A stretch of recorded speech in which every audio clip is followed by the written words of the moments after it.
శ్రీ గురుభ్యో నమ. మహాగణాపతి నమ. శివాయ గురు నమ. శ్రీ కామేశ్వరి నమ. టోరీ శ్రోతలకి శుభోదయ శుభాకాంక్షలు. నేను మీ సోమేశ్వర శర్మ సిద్ధాంతి. మేషం నుండి మీనం వరకు ఉన్నటువంటి రాశి ఫలితాలు నా పరిజ్ఞానం సహకరించే మేరకు ఈ వారం రాశి ఫలితాలను తెలియజేస్తాను. ఈ రాశి ఫలితాలు జూలై 5వ తారీఖు నుండి 11వ తారీఖు వరకు వర్తిస్తాయి. ముందుగా గోచారం. వృషభ రాశిలో కుజుడు, మిథున రాశిలో రవి, కర్కాటకంలో బుధ గురువు, సింహరాశిలో శుక్రుడు కేతువు, కుంభరాశిలో రాహు, మీన రాశిలో శని. రాశి ఫలితాలు. తదుపరి తులారాశి. తులారాశి వారికి ఈ వారం మధ్యస్థ ఫలితాలు గోచరిస్తోంది. చేసే కార్యక్రమంలో ప్రతి విషయం సఫలీకృతం అవుతుంది అనుకుంటాం. ఒక పని ముందుకు వెళ్ళింది, పని అయిపోయింది అనుకుంటాం, కానీ వెనక్కి వెళ్తుంది. రాశి అధిపతి అష్టమాధిపతి అయిన శుక్రుడు లాభస్థానంలో ఉన్నారు కేతువుతో కలిసి. అంత అనుకూలంగా లేదు. చేసిన పని మళ్ళీ చేయడం, రావాల్సిన డబ్బు చేతికి అందుతుంది అనుకుంటే అది వెనక్కి వెళ్ళిపోవడం, ఇటువంటివి జరుగుతాయి. ఖర్చులు అధికంగా ఉంటుంది. ఏ విధంగా సరే శుభకార్యం నిర్వర్తించాలి, చక్కగా మనం 10 మందిలో హుందాగా ఉండాలనుకుంటారు, కానీ ఎక్కడో చోట మమ్మల్ని ఇబ్బంది పెట్టే వాళ్ళు ఉంటారు. ఫైనాన్స్ పరంగా కొంచెం ఇబ్బందులు ఉండే అవకాశం గోచరిస్తోంది. సంతాన పరంగా, ఆరోగ్యపరంగా చిన్న చిన్న ఇబ్బందులు కూడా ఉండే అవకాశం గోచరిస్తోంది. వాటి విషయంలో జాగ్రత్త వహించాలి. ఏదైనా సరే జీవిత భాగస్వామి సలహాలు సూచనలు తీసుకుని ముందుకు వెళ్ళడం చెప్పదగినది. ఒక దూర ప్రాంత ప్రయాణం చేయవలసి ఉంటుంది. ప్రయాణాలు మీకు లాభసాటిగా ఉంటుంది. ఏదైనా ఒక నిర్ణయం తీసుకుంటే అది వెనకడుగు వేయకుండా, ఏదైనా ఒక నిర్ణయం తీసుకుంటే వెనకడుగు వేయకుండా ముందుకు వెళ్ళండి, భవిష్యత్ బాగుంటుంది. అదేవిధంగా మనసు పరిధిగా ఆలోచనలు ఎక్కువగా ఉంటాయి. అలా వెళ్తే బాగుంటుందా, ఇలా వెళ్తే బాగుంటుందా, ఏ ఆలోచన అయినా సరే స్థిరమైన నిర్ణయాలు తీసుకుని ముందుకు వెళ్ళాలి. వ్యయాధిపతి భాగ్యాధిపతి అయిన బుధుడు దశమ స్థానంలో ఉన్నారు. లాభాధిపతి అయిన రవి భాగ్యంలో ఉన్నారు.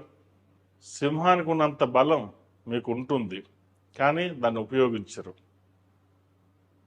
ఇంట్లో మటుకి మీరు పులే, వీధిలో మటుకి ఎవరేమనుకుంటారో, ఎలా ఉంటుందా అన్న ఆలోచన ఎక్కువగా ఉంటుంది. ఇవన్నీ పక్కన పెట్టండి. మీరు ఇంట్లో ఎలా ఉన్నారో బయట కూడా అలాగే ఉండండి. ప్రతి విషయాన్ని భయపడుతూ వెళ్లకుండా స్థిరమైన నిర్ణయం తీసుకుని ముందుకు వెళ్తే మరిన్ని మంచి ఫలితాలు సంప్రాప్తిస్తాయి. ఈ రాశివారు ప్రతిరోజు ప్రతినిత్యం హనుమాన్ ఒత్తులతో దీపారాధన చేయడం, మంగళవారం నాడు శుక్రవారం నాడు కస్తూరి పసుపు ఆరావళి కుంకుమతోటి అమ్మవారికి అభిషేకం చేయించండి, మంచి ఫలితాలు సంప్రాప్తిస్తాయి. ఈ రాశిలో జన్మించిన విద్యార్థులకు కాలం కొంతవరకు బాగుంది. విద్య మీద ఎక్కువ శ్రద్ధ పెట్టడం, ఇతర నావిగేషన్స్కి, సోషల్ మీడియాకి సాధ్యమంతకు దూరంగా ఉండడం, ఫోన్లకి దూరంగా ఉండడం. ఫోనే కదా, మొబైలే కదా, మనం చూస్తే ఏముంటుంది అని అనుకుంటారు. దానివల్ల మీ టైం ఎంత వృధా చేసుకుంటున్నారో మీకు తెలియకుండా పోతుంది. సాధ్యమైనంత వరకు చదువు మీద కాన్సన్ట్రేషన్ పెట్టుకుంటే భవిష్యత్తు బాగుంటుంది. ఏదైనా సరే మనం ఒక స్థాయిని సంపాదించుకోవాలి అనుకుంటారు, కానీ ఎవరు ఏదో చెప్పడం, దాన్ని డైవర్ట్ అవ్వడం, ఇటువంటివి జరుగుతుంటాయి. వాటి విషయం జాగ్రత్త వహించండి. ఈ రాశిలో జన్మించిన స్త్రీలకు ఈ వారం మధ్యస్థ ఫలితాలు గోచరిస్తోంది. వ్యాపారం చక్కగా ఉంటుంది, లాభాలు బాగుంటాయి, కానీ ఏదో తెలియని మనోవేదన ఉంటుంది. అప్పులు ఎలా తీర్చాలి, డబ్బులు వచ్చిన దానికే సరిపోతుంది, కొత్త వ్యాపారం ఎలా ప్రారంభిస్తే బాగుంటుంది, అది నూతనంగా భాగస్వామి వ్యాపారం చేయాలా లేదా సొంతంగా చేసుకుంటే బాగుంటుందా, ఈ పరిపరి ఆలోచన ఉంటుంది. సొంతంగా వ్యాపారం చేసుకోవడం ఉత్తమమైంది.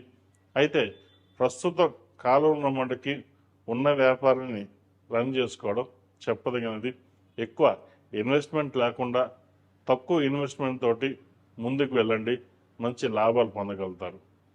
ఈ రాశిలో జన్మించిన వారికి వివాహం సంబంధించిన విషయాలు చక్కగా ఉన్నాయి, మంచి సంబంధం కుదురుతుంది. అయితే ఈ సంబంధం చేసుకోవాలా వద్దా ఈ ఆలోచనలు ఎక్కువగా ఉంటాయి. ఏదైనా సరే జాతక పరిశీలన చేసుకుని ముందుకు వెళ్ళండి, మంచి ఫలితాలు సంప్రాప్తిస్తాయి. ఈ రాశిలో జన్మించిన వారికి కలిసి వచ్చే సంఖ్య 7, కలిసి వచ్చే రంగు డార్క్ బ్లూ. ఏదైనా పని మీద బయటికి సోమవారం కానీ శుక్రవారం అనేది వెళ్ళండి, మంచి ఫలితాలు సంప్రాప్తిస్తాయి.